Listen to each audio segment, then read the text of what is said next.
As members of the Young Naturalists Club, we all understand how much our everyday choices can impact on the environment.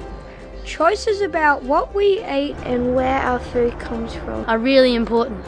We are investigating what other people think about buying local produce. Do other people think it is important to eat fresh local produce? Where better to find answers to our questions than our local farmers market in Albany?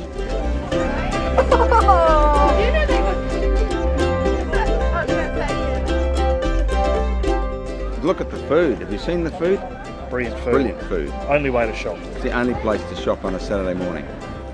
Everyone's my favourite seller, really, because there's the potato guy, I love him for his potatoes. There's the bean guy, I love him for his beans. There's the egg guy, I love him for his eggs. And then there's the honey guy, I love him for his honey. And there's the broccoli guy, I love him for the broccoli. And the chicken guy, the chicken guy, I love him for the chicken. The cheese guy. And the apple. And the apple guy. Apples. They're all my favourites. Yeah. I do enjoy eating the produce, yes. I like to know that I'm eating something grown locally and that's fresh. We like to sell everything fresh, so we pick our product 3 times a week. So Mondays and Wednesdays goes to the shops and Fridays generally comes to the farmers market. So what you're buying today was picked yesterday. I like buying food from the person who grows it. I'm selling avocados. Well, the thing that is wonderful about selling is that people come back every week and say these avocados are really good. They're better than what I can get in the stores. And it's just nice to have something that people really enjoy. I do think it tastes better, yes, because I know it's very fresh and hasn't been brought over from the eastern states or from Perth or even from overseas. Like it's here and the farm is just there, it's so close. Their orchard where they produce all this beautiful fresh food is in Mount Barker. So it's come about 70 kilometres to come to the market in terms of food miles. I like to buy local food that I know is fresh and I think's been grown with a bit of care. Daryl grows with low spray, so he uses cover crops to protect the soil and feed the soil. So he plants lupins and peas and things between the trees. You've got to plant the trees, look after the land, make sure you've got enough water for them if you need to use extra water. The potato here is always the lettuce, the everything here, the eggs, they're always going to taste so much better, wouldn't you say? Absolutely, absolutely. They haven't travelled, they haven't been stored. Usually very fresh. Picked, when do you think? When do you think the potatoes were picked? Well, we'd have to ask the farmer. The farmer would tell us. We could ask that. We could ask get the answer. We could. Can't get the answer at the supermarket. So we decided to do just that. We travelled a short way out of Albany to visit Howard Chaplins Farm, where he grows his vegetables. In the hothouse, it's divided into 2 halves. The top half, where we're standing, is where we grow our own seedlings, and these produce the baby lettuce that we put out into the main system. And these over here are almost ready to go out. Now down this end of the hothouse we grow some herbs. We have quite a different variety. We have rockets, and we have mazumas, and we have mustards, and we grow red and green of all the different sorts. Who do you supply vegetables to? Well, we supply a lot of vegetables to the Albany Farmers Market, and we also supply directly to shops and restaurants. And some of the restaurants, well, we supply Vancouver restaurant, and that's a really nice restaurant.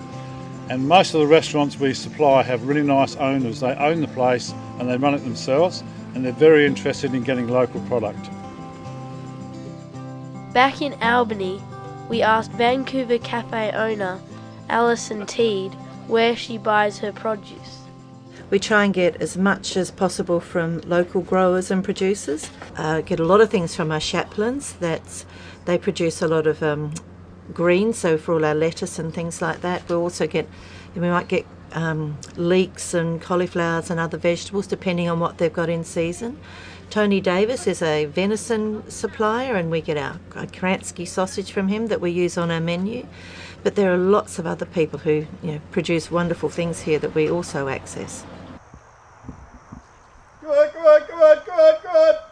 We went to visit Tony Davis and his deer at his farm just outside Albany, where he told us how healthy venison is to eat. And again, if you have a look at that, you'll see how red the colour of the meat is, and that is because there's a lot of protein in it and very little fat. If you just hold that one, I'll show you then a leg of other meat, which we won't say what it is because it'll be unfair to those farmers who farm it, but I'll give you an idea. It goes bar, right? So that's a leg of lamb, and you can see a lot of white there, and that is fat.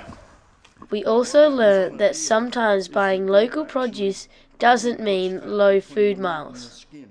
Albany venison actually goes 860 kilometres to be processed to actually get back to here for me to take it 6 kilometres to sell. It does a long trip because it's going from Albany to Dardanup to be killed. The carcass comes from Dardanup back to Margaret River to be processed, broken up and put into little packets like you just had. And then it goes from there to cold store in Perth, and then it goes from the cold store in Perth back to Albany. That's 860 kilometres to be legally killed. Then we take it just 6 kilometres to sell it to you at the growers market. There are ways to eat food that travels practically 0 food miles to end up on your plate. Grow your own, or if you don't have the space, make use of a community garden like this. We've got a mix of individual allotment holders, so people who rent a patch of land perhaps because they don't have their own garden themselves but passionate about growing vegetables. And then we've got other plots where anyone can come and do some planting, and where I get to demonstrate growing different types of varieties of vegetables as well. So we grow lots of old-fashioned varieties too. So some of the things that you might not find in the supermarkets we get to grow here, and we save the seed from them, and we can show people all sorts of weird and wonderful crookneck zucchinis and black Russian tomatoes and things like that. Yeah, these are very Australian. We've talked a lot about the benefits of fresh local produce. Now it's time to sample some. With the help of Chef Tracy Armstrong, the Young Naturalists Club got together to make gnocchi with pesto sauce from local and seasonal ingredients. Fresh is much, much tastier. It's got more nutrients in it. And we know that if we eat locally, it's in season as well. So we know that it's probably that apple's not going to be coming from China or anywhere else. We know it's come from just up the road. It's going to be even tastier. Sometimes using fresh vegetables isn't always the best. See this little sad-looking potato here? When they sprout in the cupboard, does your mum throw them in the bin? Don't throw them in the bin, because they're the best potatoes to make mashed potatoes out of. They go really fluffy. Because basil's not in season, we're going to cook with warrigal today. Warrigal grows in salty coastal areas all over Australia and New Zealand. It needs to be blanched before you eat it. It tastes like use it as a substitute for spinach. Yeah, no, it's great. salty spinach with water. After blending the native pesto sauce, it was time to make the gnocchi.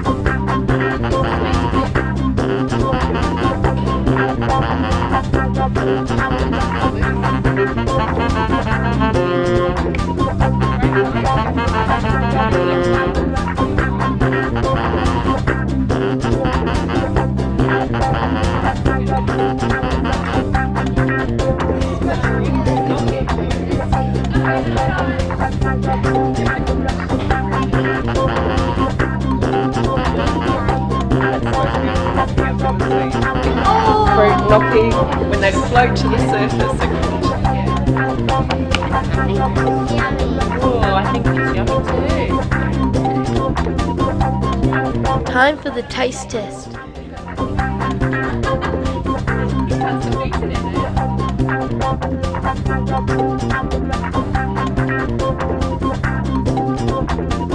What's the verdict?